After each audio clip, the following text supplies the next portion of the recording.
یہ راہ ہدایت بیان ہے، یہ راہ ہدایت بیان ہے۔ مزید نئے بیانات سننے کے لیے چینل راہ ہدایت بیان کو ضرور سبسکرائب کریں۔ عمر صاحب پالن رحمۃ اللہ علیہ فرمایا کرتے تھے، آنے والوں سے پوچھتے تھے بتاؤ آپ دین کی محنت کیوں کر رہے ہو، کیوں کر رہے ہو، نیتیں پوچھتے تھے۔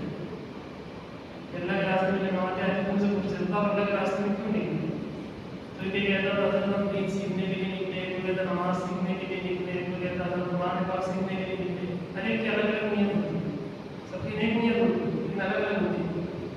کہتے تھے اس محنت کو کرنے والے تین نیتوں کے ساتھ چل رہے، تین طبقے بن کر چل رہے۔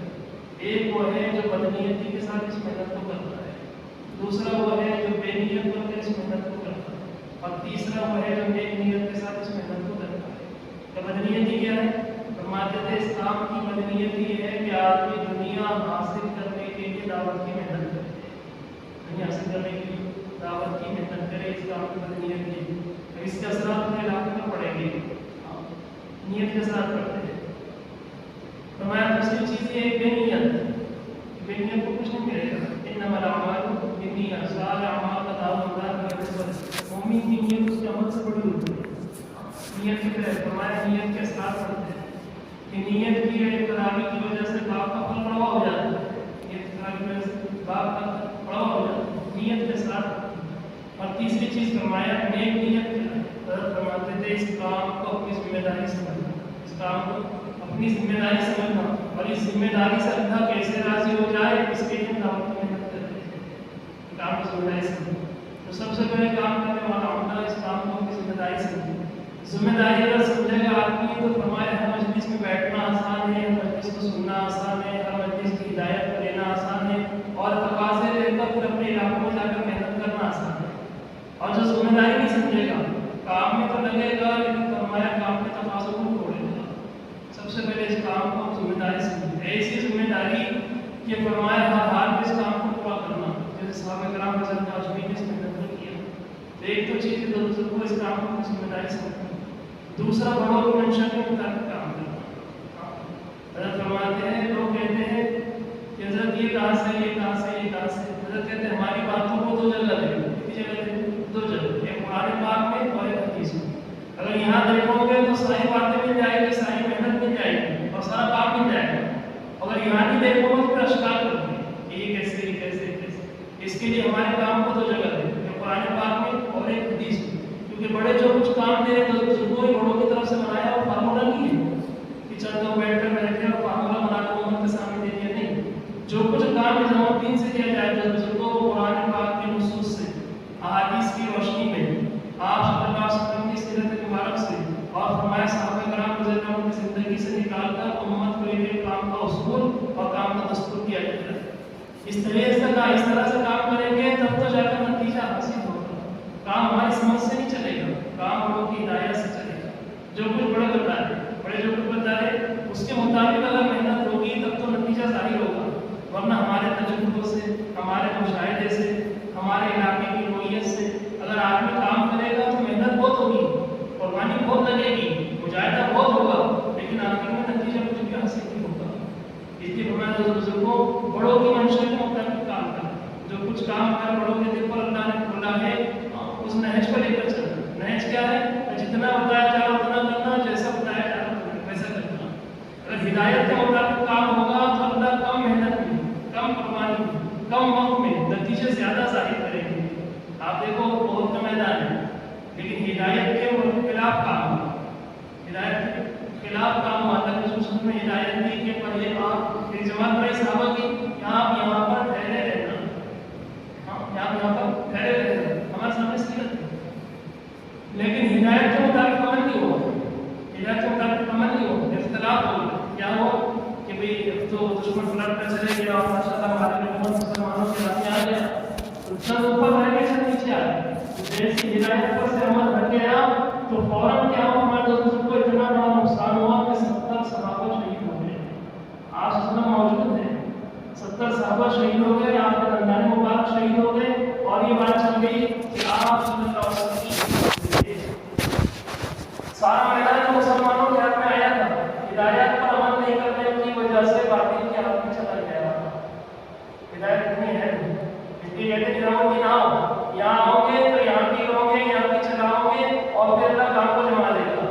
मैं यहाँ नहीं आऊँगे तो यहाँ की नहीं चलाऊँगी, अपनी चलाऊँगी, और फिर काम भी नहीं जमेगा और काम वाला भी नहीं जमेगा। काम को जमाना इलाकों में और काम वाले का जमना इलाकों में, इसकी बुनियादी वजह है जो कुछ हमारे बड़े बता रहे हैं, ऐसे ही करना जैसा हमने जमीन से बताया। पूछा गया तो काम का नहेज क्या है? काम का नहेज क्या है? मियाँ जी अब्दुल हमारे करते थे, जिस वक्त में निजामुद्दीन के मिंबर से जो आवाज लगी ये उस वक्त का नहेज है, यानी जो कुछ बड़े बता रहे हैं उसको लेकर चलना इस वक्त का निजाम हमारे इस वक्त का नहेज है। तो नहेज के मुताबिक काम ये तो सुनो, और हमारा नबी मामला से का जमाना है, हिदायत के मुताबिक काम हो रहा है। तो हमारे पास 70 लाख मुरब्बा मील, कितना 70 लाख मुरब्बा मील तक के इस्तेमाल करना है कि जैसे बताया कि वैसे काम किया जा रहा है हिदायत के मुताबिक। इसलिए दोस्तों कारगुजारी कोई कारनामा नहीं है, कारगुजारी कोई कारनामा नहीं है, बल्कि कारगुजारी उम्मत का दर्द पैदा करने के लिए। वहाँ तो सत्ता साहब फरमाते हैं कारगुजारी से 3 चीजें पैदा होती हैं। सबसे पहली चीज ये पैदा होगी कि कारगुजारी के जरिए से उम्मत का दर्द पैदा होगा, उम्मत की बेदीनी का दर्द पैदा होगा। दूसरी चीज फिक्र का दायरा बढ़ेगा, कारगुजारी में रहेंगे तो फिक्रों का दायरा बढ़ेगा, वरना आदमी की फिक्र महदूद रह जाएगी। मेरी छोटी जमात, मेरी मस्जिद, मेरा हल्का, मेरा जोन, जितना आदमी कारगुजारी में रहेगा इसका फिक्र का दायरा बढ़ेगा, बढ़ते बढ़ते आदमी की फिक्र आदमी हो जाएगी कारगुजारी। और तीसरी चीज कहते हैं कि फरमाया कि कारगुजारी की वजह से दुआओं में रोना आएगा, दुआ में क्या है? रोना है। ये 3 चीजें पैदा होगी कारगुजारी की वजह से। इसलिए दोस्तों कारगुजारी में किसके में सब कुछ सीरत से है, हाजिरी भी सीरत से है और कारगुजारी भी सीरत से है। सुलेमान अलैहिस्सलाम अपने अम्बे की हाजिरी ले रहे, जिन्नातों की हाजिरी ली, परिंदों की हाजिरी ली, इंसानों की हाजिरी ली। हाजिरी लेते लेते पता चला कि हुदूद गायब है। कौन गायब? हुदूद गायब है, हाजिरी में पता चला। हाँ, आज बहुत सारे लोग गायब हो गए, तो और गायब है ना, हाजिरी में पता चला, वहाँ भी हाजिरी में पता चला कि हुदूद गायब है। तो कहने लगे अगर वो आने के बाद मामूल उसे पेश नहीं करेगा तो मैं उसे सख्त सजा दूंगा। कैसे कहूँगा? सख्त सजा। एक तो हाजिरी में तो पता चला एक हुदूद गायब है, और जब वापस आने पर उससे कारगुजारी के लिए कि कहाँ चले गए थे, तो उन्होंने सबसे हुदूद में सारी कारगुजारी छुड़ा दी। तो वो कारगुजारी बल्कि इसकी हिदायत का जरिया बन गया। हमारी सारी मेहनत सीरत से इंडिया की सारी आसमान की हमारे सारे ग्राम चला भाई एक काम। इसलिए तो सबको कारगुजारी में वही पेश करना है जो है, मतलब कारगुजारी आज हमारा कारगुजारी का हाफिज बनते चला जाता है, बगैर पर्ची के लोग कारगुजारी सुनाते हैं, बस कोई वो विक्रम सुनाएगा तो बड़ा साहब कारगुजारी सुनाते हैं। कारगुजारी सुनदारी का कारगुजारी सुनदारी की इबादत है और कारगुजारी सुनाना की इबादत है। इसलिए दोस्तों कारगुजारी सारी मसला जमात को लेकर बैठ के कारगुजारी तैयार करना है। अब तो कारगुजारी वाले साथी अलग हो गए, भरने वाले सुनाने वाले अलग हो गए और करने वाले अलग हो गए। काम कोई और कर रहा, कारगुजारी कोई और कर रहा और कारगुजारी कोई और सुना रहा। सुनाने वाले को पता नहीं क्या लिखा है, लिखने वालों को पता नहीं क्या हो रहा है, और करने वालों को पता नहीं हमारी कारगुजारी कहाँ तक पहुंची। माशाअल्लाह साहब कहते हैं ये कारगुजारी आलमी है। कारगुजारी क्या है? एक एक मस्जिद की कारगुजारी आलमी कारगुजारी। जैसे फरमाया कि अगर हम कारगुजारी कर रहे हैं तो पूरी मस्जिद वाले जमात को साथ में लेकर बैठे, वक्त तय करें कि आज हमको अपनी मस्जिद की कारगुजारी करना है, मस्जिद की कारगुजारी करना। फरमाया अपनी मस्जिद वाले जमात को लेकर बैठे, सबके सामने कारगुजारी, हर अमल को पूछो। अपने यहाँ तो छोटी जमात को माशाअल्लाह हर छोटी जमात से पूछो तुम्हारे पास रुपये कार्ड कितने हैं, साहब वाले कितने हैं, दूसरे साहब वाले कितने हैं, जो कुछ पर्ची है किसी को हर छोटी जमात से पूछ कर एक चीज को, ताकि पूरी मस्जिद वाले जमात के सामने हमारी मस्जिद की कारगुजारी रहे। वरना 2 लोग बैठे हैं, सब सुनना नहीं देते, आप 2 लोग कारगुजारी करो। अब 2 लोग बैठे आपस में, वो बोले मकान कितने हैं, तो एक बोलता बोले अपने पास 70 मकान है, दूसरा बोलता 90 है, कितने? अब दोनों में चलो, नहीं 70 है बोलता 90 है, तीसरा आके बोलता तुम्हारे 70 भी छोड़ो, तुम्हारे 90 भी छोड़ो, बीच का रास्ता निकाल लो 80। तो सारी कारगुजारी कैसे चल? अंदाजे से चल, अंदाजे से जो कुछ है मैंने आज वैसा ही पूरा करना है कारगुजारी पूरी मस्जिद में जमा। और फिर कारगुजारी में कौन? कारगुजारी में कौन? शरीफ साहब कहते हैं कारगुजारी में हर मस्जिद का अमीर साथ में हो और कारगुजारी का सुनाने वाला साथ में हो। आपकी जोन के अंदर 84 मस्जिद है, हर मस्जिद का अमीर आ जाता तो 84 जिम्मेदार तो नहीं होते, और उसका मामिर आ जाता तो वो 84 मिल जाते। फिर हल्कों का अमीर, फिर हमारे जोन का अमीर, अगर जिम्मेदार भी आ जाए जिनके जिम्मे काम किया हुआ है, अगर मस्जिद का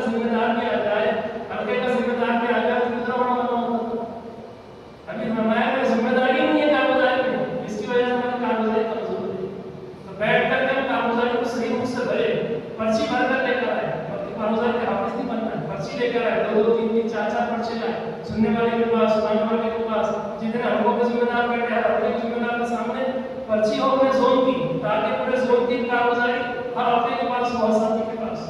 इस तरह करेंगे इंशाअल्लाह। ये कोई काम है।